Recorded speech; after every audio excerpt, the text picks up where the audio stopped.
Hello students, today we're going to start on the 1.3, 1.4 notes. We'll begin with some definitions here. Linear equation. So if you think about the word linear, the word line is in there. Okay, so we have an equation of a line. Okay, so an equation of a line. And then for a solution is a number that when substituted for the variable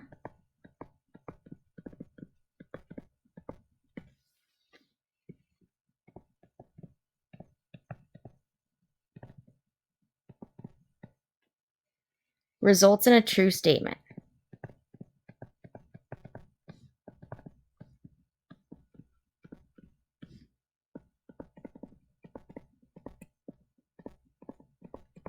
So a solution is like when you have a number you plug in and when you plug it in, both sides equal the same value. Okay, it's a true statement, like 3 equals 3. That's a true statement. Let's go ahead and start on the examples. We are going to be solving some equations today. I know this is review from Algebra 1, so I'll try to get through it a little bit quicker and not waste your time. For this first problem, 2/3 x minus 7 equals 5. I'm going to start by rewriting this problem. Pay close attention to how I show my work. This is how I expect you to show it. We're trying to get x alone, so I'm going to start by adding the 7 to both sides. I get 2/3 x equals 12. Notice how I am working down the page, showing my work on both sides of the equation. Next, to get x alone, I want to get rid of this fraction. To do that, I'm going to multiply both sides by the reciprocal. The reciprocal is when you flip the fraction. So I'm going to multiply both sides by 3/2. This cancels out the values on the left to give you x on its own. On the other side, you can either multiply straight across and then divide, or you can cross-reduce. So cross-reducing is noticing that 2 goes into 12 6 times. So all you have is 6 times 3, which is 18. If you wanted, you could check your answer by plugging it back in for x. And then both sides should equal each other when you do that. Okay, so this is a solution. X equals 18. 18 is your solution. Let's go ahead and move on to example 2. For example 2, we have a word problem. It says your total cost for a book, including 6% sales tax, is $23.32. What was the price of the book before taxes? Okay, so you're paying for the price of the book, and you're paying for 6% sales tax on the book. Okay. So here, 6% sales tax is important.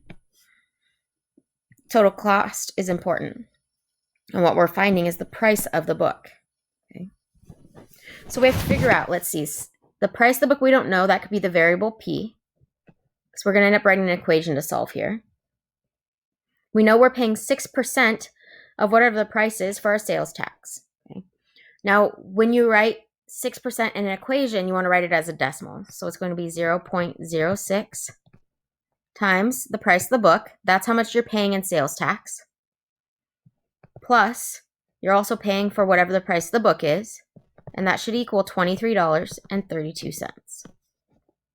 Okay. 0.06p plus 1p. Well, 1 plus 0.06 is 1.06p equals 23.32.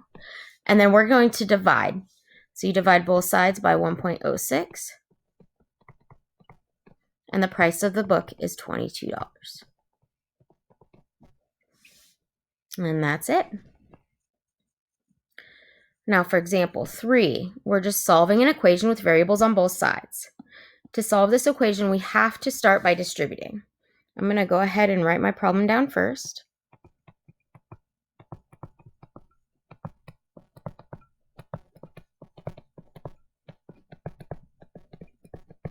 And then I'm going to distribute the 4, and it goes into both terms in the parentheses. So 4 times 2x is 8x. 4 times 9 will give us a minus 36. We still have that plus 5x equals. And we just do the same thing with the negative 3. If we distribute it, we get negative 30. And then negative 3 times the negative x plus 3x. Now on the left-hand side, I'm going to combine our like terms. We have an 8x and a 5x. So we're going to have 13x minus 36 equals negative 30 plus 3x. Now we need to get the x's on the same side. I'm going to move the 3x by subtracting it. It doesn't matter which one you move. I just like moving the 3x because then I'm still left with a positive 10x. Whereas if you moved to 13, you would end up with a negative x. Now I'm going to get x alone, so I'm going to add 36 to both sides to get 10x equals 6. And then I'm going to divide by 10. So I get 6/10, which can be reduced. We can divide top and bottom by 2. So our final answer would be 3/5.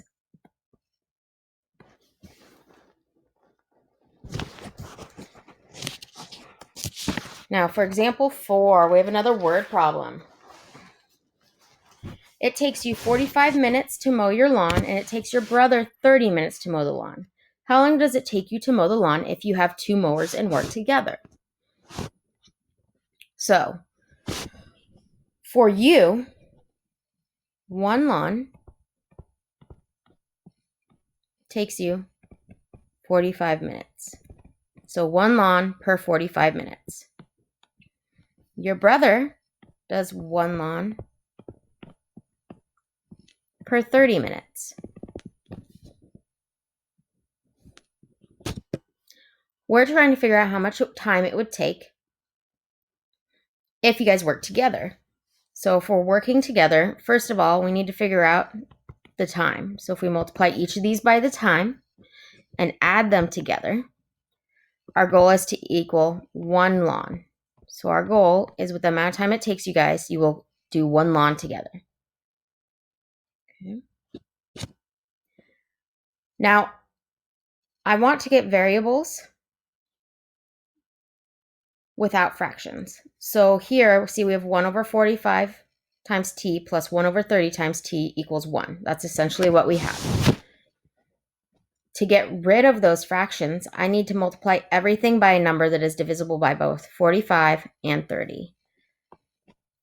90 is the smallest value you can use. So if I multiply each piece of my equation by 90, this becomes 2 times t plus 3 times t. Okay, because 45 goes into 90 twice, 30 goes into 90 3 times, and then 90 times the 1 would give you 90. So now 2t plus 3t is 5t. Divide both sides by 5. So together, it would take you 18 minutes. So now we're moving on to example 5. For example 5, it says solve the formula D equals RT for T. Then find the time it takes to travel 312 miles at an average rate of 48 miles per hour. Okay, so important information here. D equals RT. So that's the formula, distance equals rate times time. First, we want to solve it for T. That means we're getting T alone. So that's what I'm going to do first. D equals R times T. Since it's multiplication, to get T alone, I'm going to divide both sides by R. So this tells us that distance divided by rate equals time. So we finished part 1. Part 2 says, find the time it takes to travel 312 miles at a rate of 48 miles per hour. So they gave us distance and they gave us the rate. So now we're going to substitute into that new formula we created. T equals, the distance they gave us is 312, divided by the rate is 48. If you divide this out, you should get 6.5 hours. And that's it. It takes 6.5 hours to travel 312 miles at a rate of 48 miles per hour. Now, in example 6, we're doing a similar type problem. They give us the formula A equals 1/2 times base 1 plus base 2 times h, and we're going to solve for B2.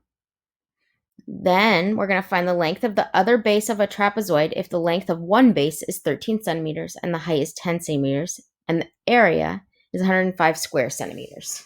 So this one's just a little more complicated version of example 5. We need to start by solving for the B2. I'm going to write my formula down. A equals 1/2 times B1 plus B2 times H. So to get B2 out of these parentheses, we need to move all the things attached to the parentheses first. I'm going to start by getting rid of that fraction. To get rid of the fraction, we can multiply both sides by the reciprocal. So it gives us 2a equals base 1 plus base 2 times height. Now, since the parentheses are being multiplied by the height, to get rid of it, we can divide both sides by h. So I get 2a over h equals base 1 plus base 2. And then if we want to get base 2 alone, I'm going to subtract base 1 from each side. So I get base 1, negative base 1, plus 2a over h equals B2. You could have also written that as 2a over h minus base 1. Totally up to you. Okay, so we did the first part. Now it says find the length of the other base of a trapezoid if one base is 13 centimeters. So we're going to make one of the bases 13, h is 10, and the area is 105. Okay, so we know we're trying to find one of the bases. I'm going to have base 2 be the one that we're trying to find. I know that base 1 is 13. So if it's a negative B1, that becomes a negative 13. Plus 2 times, they said the area is 105 over the height of 10 equals B2. And now I simplify. Negative 13 plus 210 divided by 10 equals B2. Negative 13 plus 21 equals B2. So I get B2 equals 8. And we're done.